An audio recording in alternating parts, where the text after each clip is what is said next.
فقال أخاف الله ورجل تصدق بخفية حتى لا تعلم شماله ما أنفقت يمينه ورجل ذكر الله خاليا ففاضت عيناه أخرجه البخاري رحمه الله تعالى أو كما قال عليه الصلاة والسلام.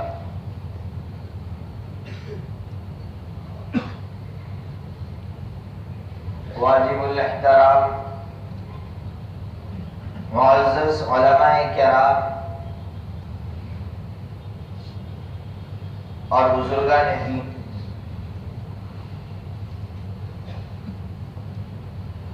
انسان دنیاوی اعتبار سے ہو یا اخروی اعتبار سے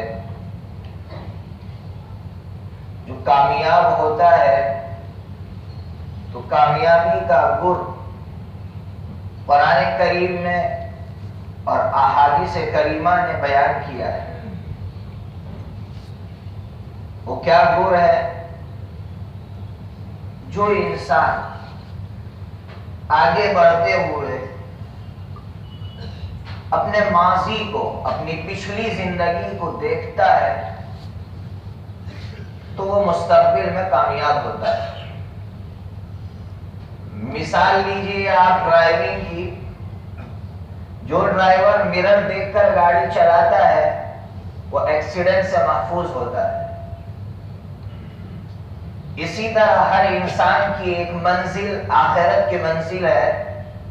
وہ اپنی اس منزل میں اپنی پچھلی زندگی کو دیکھتا ہے، اپنی اوقات کو ناپتا رہتا ہے تو وہ مستقبل میں کامیاب ہوتا ہے اور منزل تک پہنچ جاتا ہے.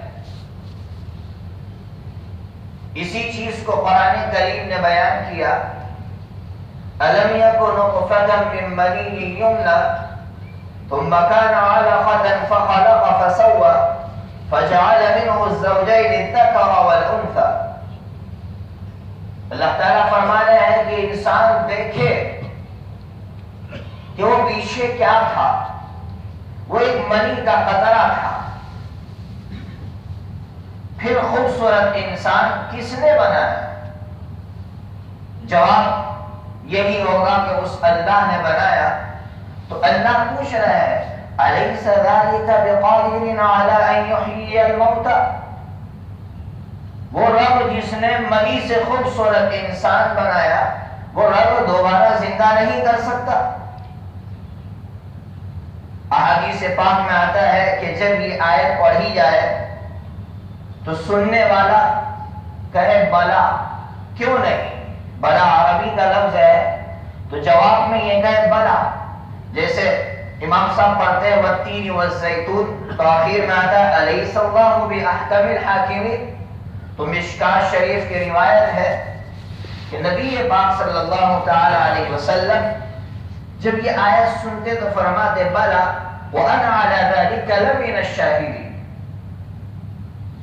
کہ کیوں نہیں، آپ احکم الحاکمین ہیں اور میں گواہی دیتا ہوں کہ آپ احکم الحاکمین ہیں.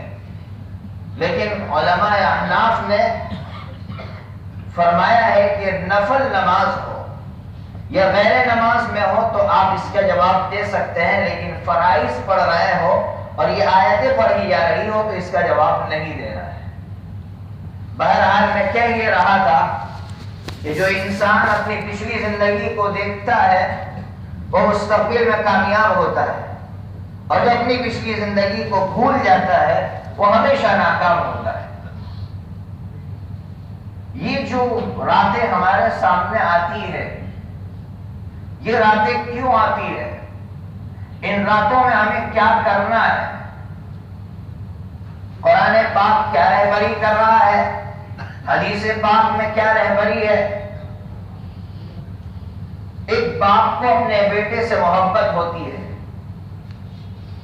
تو باپ یہ سوچتا ہے کہ میرے بیٹے کو میں نے بہت چانسز دیے لیکن میرے بیٹے نے کچھ فائدہ نہیں اٹھایا. تو باپ اسی تمنا میں رہتا ہے کہ ایک چانس اور دے دوں، ایک چانس اور دے دوں، ایک چانس اور دے دوں، کسی طرح وہ کامیاب ہو جائے، کسی طرح وہ انعام پا لے. یہ راتیں اسی لیے آتی ہے کہ میرا رب اپنے تمام بندوں سے محبت کرتا ہے. میرا رب یہ چاہتا ہے کہ میں نے اپنے بندوں کو بہت چانسز دیے لیکن میرے بندوں نے ان مواقع سے فائدہ نہیں اٹھایا، تو اب میرا رب چانس دیتا ہے، میرا رب چانس دیتا ہے. اور میرے رب کی چاہت یہ ہے کہ میرا بندہ ان مواقع سے فائدہ اٹھا لے اور میری ان رحمتوں کو پالے. جو رحمتیں میں تقسیم کر رہا ہوں اور رحمتوں کو پالے، اس لیے میرا رب ایسے مواقع ہمارے لیے فراہم کرتا ہے. آج کی رات بھی خاص کر اسی لیے آئی ہے کہ رمضان کا مبارک مہینہ ہمارے سامنے آ رہا ہے. آپ جانتے ہیں رمضان کا پہلا عشرہ رحمت کا عشرہ ہوتا ہے.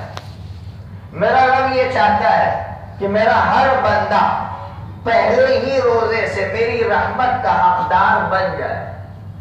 کوئی بندہ ایسا نہ ہو کہ وہ میری رحمت سے محروم رہے. اس کے لیے یہ رات دی گئی ہے کہ ان راتوں میں وہ اپنے دل کو صاف کر لے، مزکا کر لے، مجلا کر لے، اس کو مزین کر لے، اپنے شیشے کو صاف کر لے، تاکہ رب کا جو فیضان ہو، رحمت جو رب کی اتر رہی ہو، اس رحمت کا وہ حقدار بن سکے.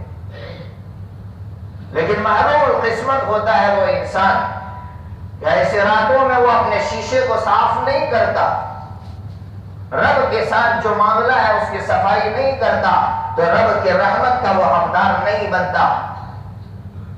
پھر وہ مغفرت کا عشرہ آتا ہے، پھر وہ خلاصی نار کا عشرہ آتا ہے. بہرحال مجھے اس تفصیل میں نہیں جانا ہے، میں کہہ یہ رہا ہوں کہ ہمیں اپنی پچھلی زندگی کو دیکھنا ہے. اس کے لیے ہمیں کیا کرنا ہے، میں ایک واقعے سے آپ کو بات سمجھاؤں.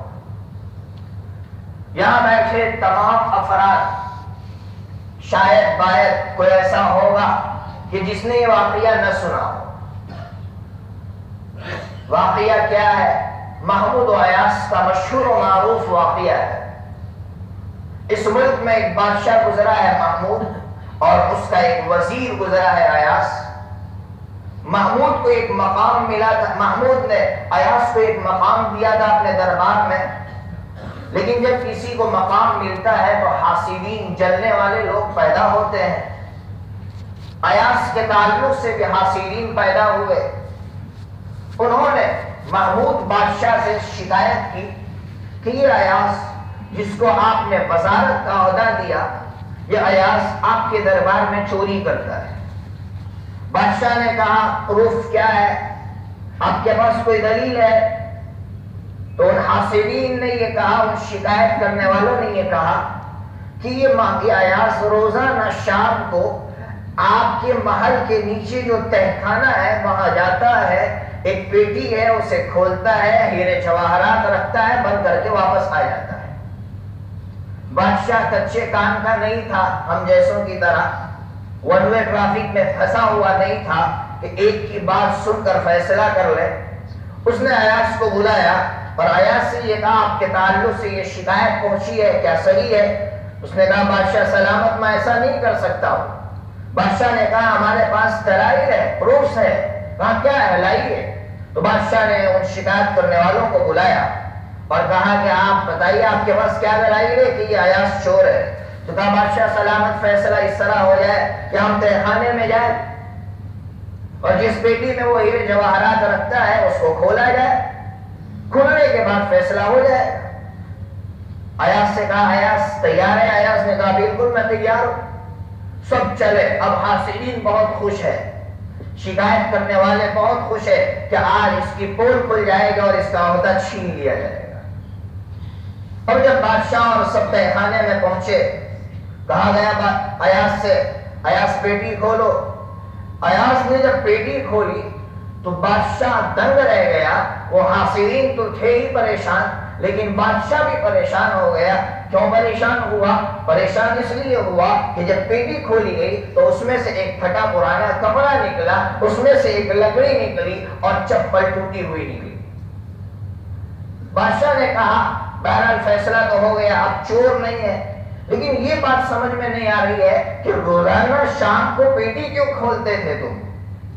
کہا بادشاہ سلامت، اب آپ پوچھ رہے ہیں تو میں بتا دیتا ہوں، بات دراصل یہ ہے کہ روزانہ شام کو پیٹی کھول کر میں اپنی اوقات کو ناپتا تھا کہ اے ایاز، تو محمود کے دربار میں جب آیا تھا تو تیری حیثیت کیا تھی؟ تیرے جسم پر پھٹا پرانا کپڑا تھا، تو ٹوٹی ہوئی لکڑی لے کر آیا تھا، ٹوٹی ہوئی چپل پہن کر آیا تھا، آج وزارت کا عہدہ میرا ہے تو اپنی اوقات کو بھولنا مت۔ حضرت تھانوی رحمت اللہ علیہ اس واقعے کو بیان کرنے کے بعد عجیب تجزیہ فرماتے ہیں۔ حضرت فرماتے ہیں کہ وہ ایاز ہم سے اچھا تھا کہ ایاز روزانہ شام کو پیٹی کھول کر اپنی اوقات ناپتا تھا، لیکن اللہ کا یہ بندہ ہم جیسے گنہگار روزانہ شام کو اپنے دل کی پیٹی کھول کر کبھی ہم اپنی اوقات کو نہیں ناپتے کہ میں پہلے کیا تھا۔ میں جب اس دنیا میں آیا تھا تو ایاز کے جسم پر تو پھٹا پرانا کپڑا بھی تھا، میرے جسم پر تو کپڑا بھی نہیں تھا، مجھے بولنا بھی نہیں آتا تھا، مجھے چلنا بھی نہیں آتا تھا، مجھے کس نے سکھایا، مجھے یہ کپڑے کس نے دیے؟ وہ اپنے دل کی پیٹی کھول کر کبھی اپنے اوقات کو نہیں ناپتا۔ مجھ سے بدتر کوئی بندہ نہیں ہو سکتا ہے کہ میں صبح سے شام تک گناہ پر گناہ کرتا ہوں، شام ہو جاتی ہے کبھی فرصت نہیں ملتی کہ میں 5 منٹ فارغ کر اور یکسو ہو جاؤ، گھر کے کسی کونے میں بیٹھ جاؤ، مسجد کے کسی کونے میں بیٹھ جاؤ، نہیں ہو سکتا تو میں اپنی دکان پر گراہک نہیں ہے، اکیلا بیٹھا ہوا ہو، مٹھی ڈال کر میں سوچ رہا ہوں، اے میرا رب، تو نے مجھے کیا کیا نہیں دیا، لیکن میں نے تیرے ساتھ کیا سلوک کیا، میں نے تیرے ساتھ کیا سلوک کیا۔ سوچے سوچے۔ ابھی آ رہا ہوں میں حدیث پاک کی طرف، تو بہرحال میرے بھائیوں، یہ راتیں جو ہمیں ملی ہے وہ اس لیے ملی ہے کہ ہم اپنی اوقات کو ناپیں،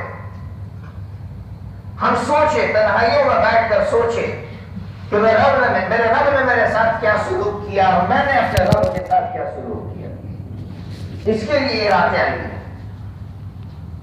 میرا دل چاہتا تھا کہ امام صاحب نے نماز میں سبح اسم ربک الاعلی پڑھی، میں اس کی تفسیر سنا دوں، دل چاہ رہا تھا کہ شروع میں ہی سنا دوں، لیکن شروع میں یہ باتیں ہو گئی۔ اب اچانک میرے دماغ میں آیا امام صاحب نے جو سورت پڑھی، یہ سورت حضرت نبی پاک صلی اللہ تعالی علیہ وسلم جب بہت بڑا مجمع ہوتا اس وقت پڑھتے، اس سے امام صاحب کا ذوق بھی معلوم ہوا، خاص کر عید کی نماز میں پڑھتے، جمعہ کی نماز میں پڑھتے۔ اور کیوں پڑھتے تھے؟ پڑھتے ہی اس لیے تھے کہ اس سورت میں اللہ تبارک و تعالی نے اپنی نعمتوں کا تذکرہ کیا ہے کہ میرے بندو، میں نے تمہیں پیدا کیا، پیدا کرنے کے بعد 2 سامان کی ضرورت پڑی، ایک دنیاوی سامان کی ضرورت پڑی، وہ سامان بھی میں نے تمہیں دیا، اور روح کا سامان میں نے وہ بھی تمہیں دیا۔ قرآن کہہ رہا ہے الذی خلق فسوى والذی قدر فہدى والذی اخرج المرعى، کہ انسان تجھے کھانے کی ضرورت پڑی۔ قرآن کی بلاغت دیکھیے کہ دنیا کے لیے، کھانے پینے کے لیے قرآن نے مرعا کا لفظ استعمال کیا، حالانکہ مرعا کا لفظ چارے کے لیے استعمال ہوتا ہے، جانور جو چارہ کھاتا ہے اس کو عربی میں مرعا کہتے ہیں، لیکن یہاں انسان کے کھانے کے لیے بھی اللہ نے مرعا کا لفظ استعمال کیا۔ اس لیے استعمال کیا، مفسرین فرماتے ہیں کہ جو انسان رب کی نعمت کھانے کے بعد اپنے رب کو بھولتا ہے وہ جانور سے بھی بدتر ہے، اس لیے اللہ نے یہاں مرعا کا لفظ استعمال کیا، الذی اخرج المرعى۔ پھر اللہ فرما رہے انسان جو چارہ، جو کھانا، جو دنیا جس کے پیچھے تو بھاگ رہا ہے اس کی حیثیت جانتا ہے۔ اللہ فرماتے فجعلہ غثاء احوا۔ قرآن نے سورہ کہف میں دوسری جگہ بیان کیا وَضْرِبْ لَهُم مَّثَلَ الْحَيَاةِ الدُّنْيَا كَمَاءٍ أَنزَلْنَاهُ مِنَ السَّمَاءِ فَاخْتَلَطَ بِهِ